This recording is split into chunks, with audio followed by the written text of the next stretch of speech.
Добрий день, ми готові?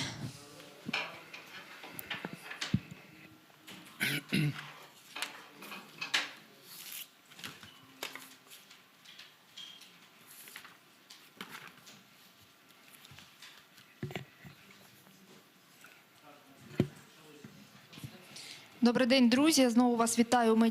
Good afternoon, everybody. Welcome again at Ukraine Media Center. We are working for you, and we are continuing a series of our briefings. Now we have Oleksandr Matassanic, spokesperson for the Ministry of Defense of Ukraine. He'll tell us about the current situation on the front line. You're welcome. Hello, everybody. As traditionally, we provide for you up-to-date information at noon today, March 24th, about the heroic fight of Ukrainian people against Russian invasion. So this has been the 29th day of the heroic resistance of Ukrainian people against the full-scale armed aggression by Russian Federation. The enemy continues to incur significant losses. And to compensate for them, Russian invaders draft reservists, officers, sergeants, and soldiers, and they continue to engage mercenaries being recruited by private military companies in Russia. In order to recover their capacity, the leadership of the armed forces of Ukraine has decided to take from reserves old military equipment and send it to military units to try and recover their capacity. In the territories temporarily occupied by the enemy, there have been numerous cases of taking cargo vehicles and special agricultural vehicles from private people, from farmers.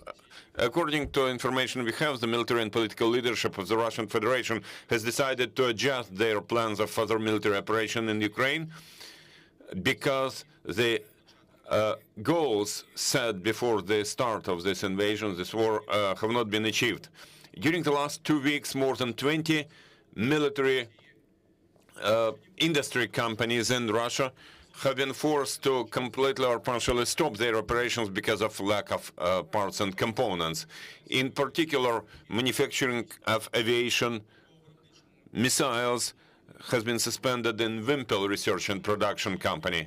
At the same time, the Russian military leadership realizes that the existing forces and troops are not sufficient, clearly insufficient to keep those territories, temporarily occupied territories, so they have been sending weapons to the Republic of Belarus and temporarily occupied territory of the Autonomous Republic of Crimea from other military districts of Russia.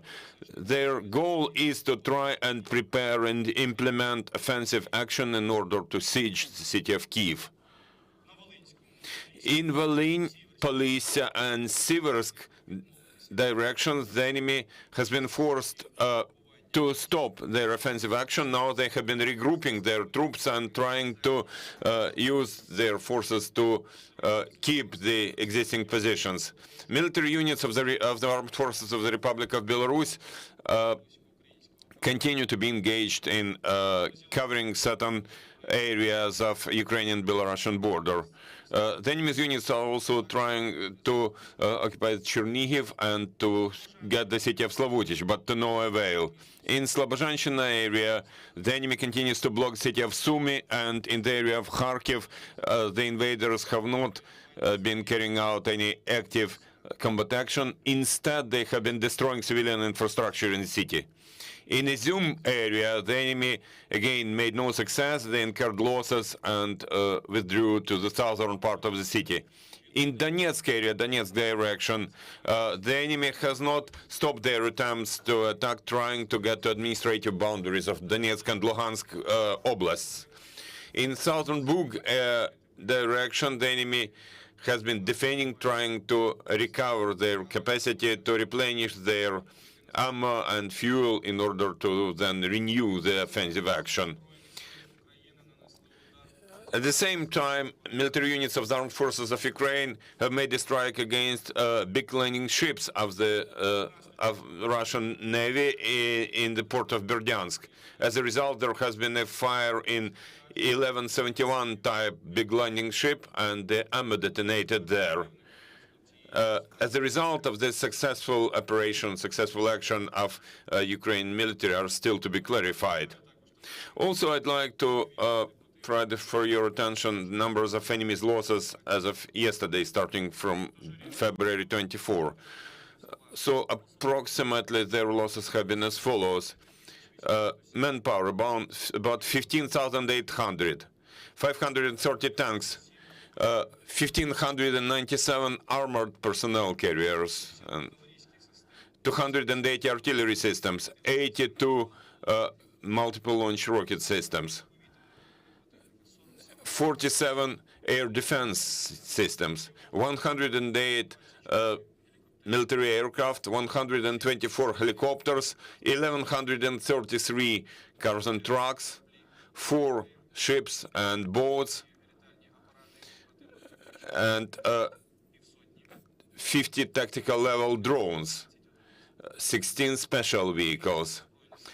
So we trust in our armed forces. We'll win together. Keep calm. Glory to Ukraine. Thank you, Oleksandr. Dear journalists, do you have any questions? If any, you're welcome to ask those. Please use the microphone.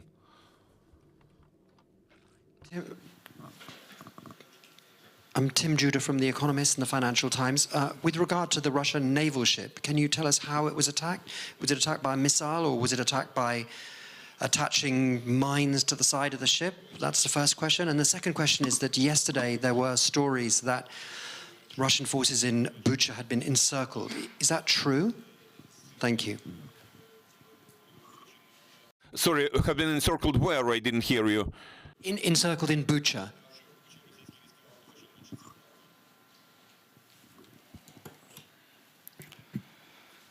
Друзі, дякую за питання. Thank you for your question, dear friends.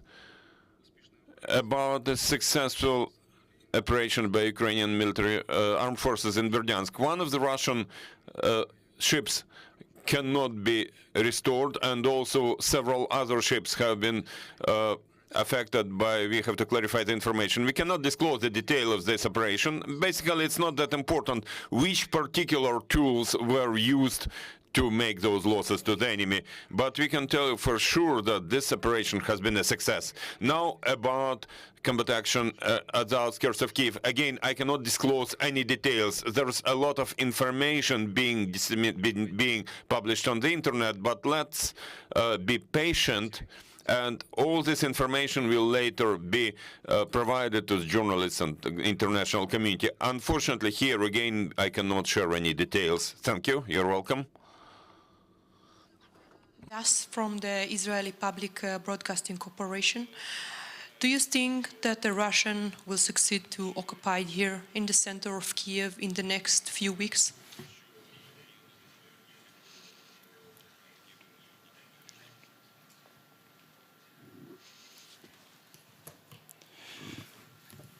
Ми вже неодноразово We have said more than once that according to our intelligence data and according to the nature of that action now being carried out by the Russian troops,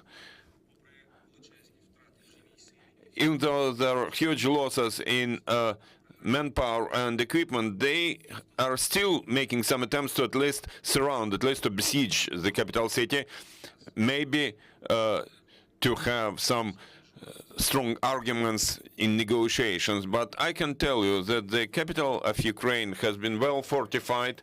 Kyiv has been defended by elite troops, elite units, highly capable units from special forces, special assault forces, as well as territorial defense units. I would like to remind you that this is a special kind of the armed forces of Ukraine. They have also been involved in defending Kyiv. Also, defense of Kyiv has been led by experienced officers with combat experience who have been fighting for Ukraine since 2014. So I'd like to reassure you that capital city of Ukraine is in reliable hands, in good hands. We will be defending it. Thank you. This is Nikolaidis. I'm from Greek TV channel Open TV. I would like to ask you about the situation in Mariupol. What can you reveal about that? And we saw that yesterday your announcement was that the Russian troops are trying to to come close to the capital city of Kyiv, but there is no succeed in this, as you said. Can you please tell us where exactly the Russian troops are right now, in Brovary or in Irpin?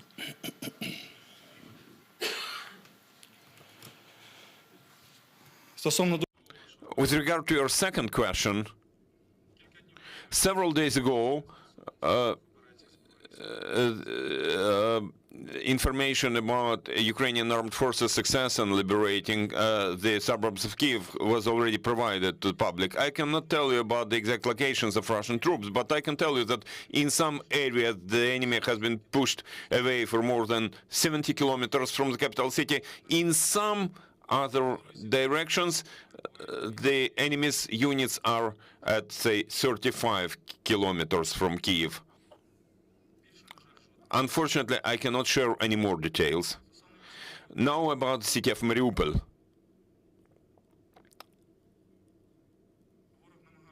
The enemy was trying and has still been trying to get that city.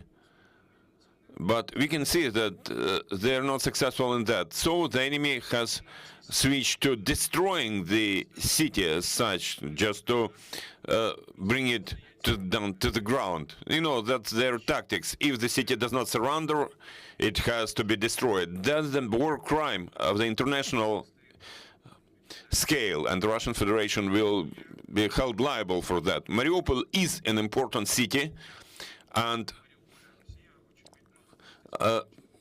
obviously, Russia wanted to show the taking of Mariupol as their next significant victory, but the defenders stay strong there, and without being successful, the enemy has been chaotically shelling and bombing the city, trying to bring it down to the ground.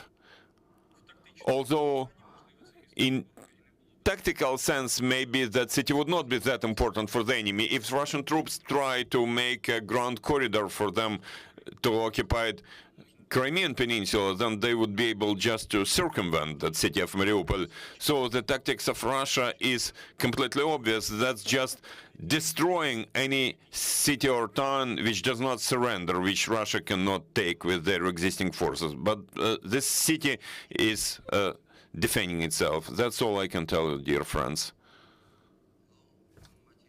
National television of Slovakia. There are speeches, rumors about that Slovakia maybe would supply Ukraine with S-300 anti-aircraft system.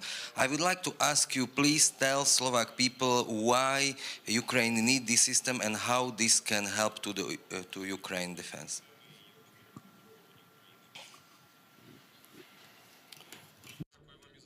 Thank you for this question too.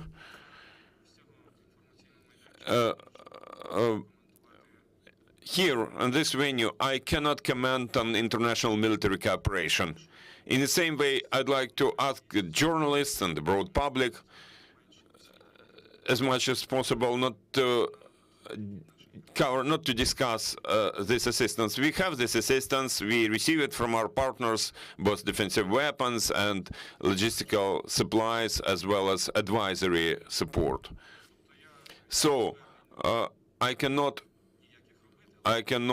make any announcements, but I can tell you that Ukraine does need defensive weapons in order to defend our country, because now, taking into account the full-fledged war waged by Russia against Ukraine, one of their objectives is to destroy Ukraine as a nation, as a country. We will not let it happen. So, of course, we need the weapons and assistance and volunteers. And you see that the whole nation now has joint efforts in defending its independence and territorial integrity. And I can tell you on behalf of the leadership of the Ministry of Defense of Ukrainian Armed Forces, I'd like to really thank you very much for this support from our friendly countries. And most countries are friendly countries. I'd like to thank them for support they provide to our country. Thank you.